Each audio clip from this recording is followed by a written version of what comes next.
Dari Bapak Ian yang di kawasan Bakalan ini Ustaz.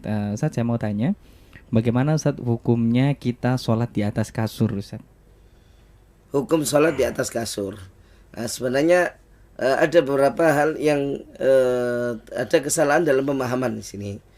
Yang terkadang sebenarnya hukum sholat di atas kasur bagaimana? Selama sebenarnya tidak menjadikan kita selalu untuk bergerak, maka nggak ada masalah. Walaupun kita sholat di atas kasur, sekalipun bahkan tiang-tiang daripada ranjangnya dia itu bersentuhan dengan najis sekalipun, karena kita hanya sekedar menginjak ya kepada kasur selama alas yang kita injak adalah suci ya, dan tidak menjadikan kita selalu bergerak ya, karena misalkan kasurnya itu selalu bergoyang menjadikan kita bergerak, ini timbul permasalahan yang lain lagi. Selama itu nggak ada maka nggak ada masalah. Cuma di dalam sujudnya kita harus dengan melepaskan daripada beban kepala.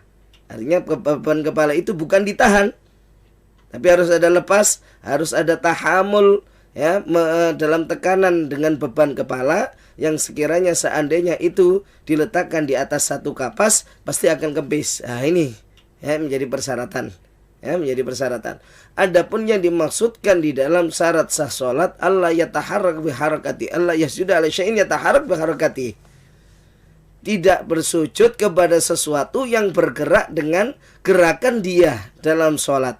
Ini sebenarnya terkadang memahaminya adalah berarti karena kasur kadang kan mungkin kita gerak, ada goyang, ada gerakan, ada ini pada kasurnya sehingga menjadikan tidak sah. Sebenarnya bukan demikian. Itu pada benda apapun yang ketika kita gerak, benda itu pun akan ikut bergerak dengan kita. Seperti pakaian kita, seperti lengan baju kita, dimana kalau kita gerak, ataukah misalkan serban kita ya, yang kita pakai, serban yang dipakai bukan yang ditaruh, yang dijadikan sajadah, tidak, tapi serban yang dipakai ketika sujud, serban itu menempel pas di tempat sujud kita hingga kita pun meletakkan dahi di atas daripada itu serban. Ini yang menjadikan tidak sah. Termasuk juga pada kopiah yang kita pakai misalkan, dimana kita ketika meletakkan misalkan kopiah kita terlalu ke bawah hingga menutup dari bagian dahi kita, hingga ketika kita sujud yang justru menempel ke tempat sujud kita adalah justru bukan kulit dahi kita, melainkan dari kofiah kita. Nah, kalau sudah demikian juga sama halnya dengan dia bersujud kepada satu benda yang ikut bergerak dengan gerakan dia dalam sholat. Yang demikian hukumnya menjadikan sujudnya tidak sah, yang berarti pun sholatnya bisa menjadikan tidak sah.